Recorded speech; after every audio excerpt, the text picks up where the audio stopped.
Everyone gather around because today marks the beginning of a brand new series, Messy Mondays, where we ask the question, were your ancestors being messy?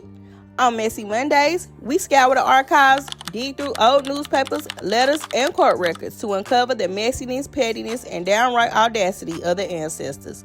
So grab your tea and crumpets, and let's take a drive down Messy Avenue.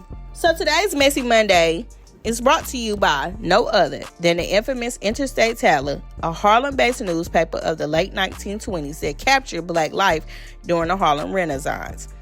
Now, this article was published on Friday, June 30th, 1926, and it is about Lillian and Uriah Wallace of New York. According to the United States Naturalization Records, Miss Lillian was born on December 19th, 1895, and Uriah Wallace was born on February 23rd, 1894, both in Jamaica. They were married on October the 14th, 1914 in Kingston, Jamaica, and arrived in the United States on September the 20th, 1917. See, that's where Miss Lillian messed up. She ain't had no business marrying no male Pisces. We all know that. The headline reads, Bulling detectives find pirate lovers despite torrid wave which swept city. Operators raid apartment and find man and woman, both married to someone else, wrapped in each other's arms, while thermometer records hottest night in history of New York's Weather Bureau. The article states, at about 3:30 a.m. Friday, July the 9th, 1926, the neighbors at 115 West 42nd Street were treated to a spectacular raid by the Bullen's National Detective Agency, 110 East 125th Street, when by some unknown methods, they entered apartment number 16, which up to a few weeks ago was occupied by Mr. Uriah Wallace and his wife, Lillian Wallace. The wife claims that she was forced to leave the apartment and seek residence another place owing to the ill treatment of her husband, whom she claims beat her and drove her from their house.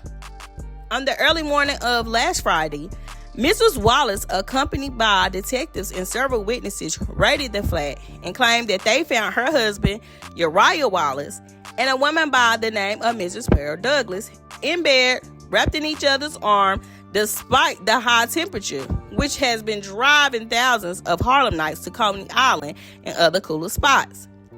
As a result of the raid, Mrs. Wallace, through her attorney, Mr. Carey, has started a suit in the Supreme Court for absolute divorce, naming Mrs. Douglas as co-respondent and asking for $250 for counseling fee and $18 per week for alimony.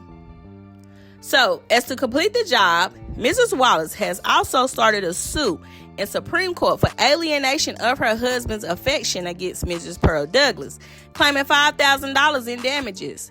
The Wallaces were married March 1914. There were no children. Mr. Wallace comes from Jamaica, British West Indies, and is now employed as a chauffeur for a family in New Rochelle. It is alleged that Mrs. Douglas, who is from North Carolina, and a trained nurse, lived with her husband, Moses Douglas, in New Rochelle until a short time ago.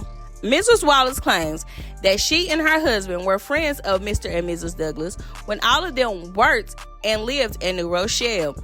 She exhibited great surprise and extreme anger when the raid disclosed her supposed friend in the bed with her husband. Just trifling. So, not only were they cheating in the middle of a heat wave, but this Negro was cheating with his wife's homegirl. Boy, I tell you, no matter how much time progresses, humans stay the same. Well, that's all for Messy Mondays. This is Netta, aka Ada's daughter. Please follow me on all social media. I am at Ada's daughter on Substack, Ada's daughter on Facebook, at Ada's.daughter on Instagram, at Ada's daughter 1990 on TikTok. And I share a YouTube channel with my brothers at Black Brown Table. Love ya. Mwah.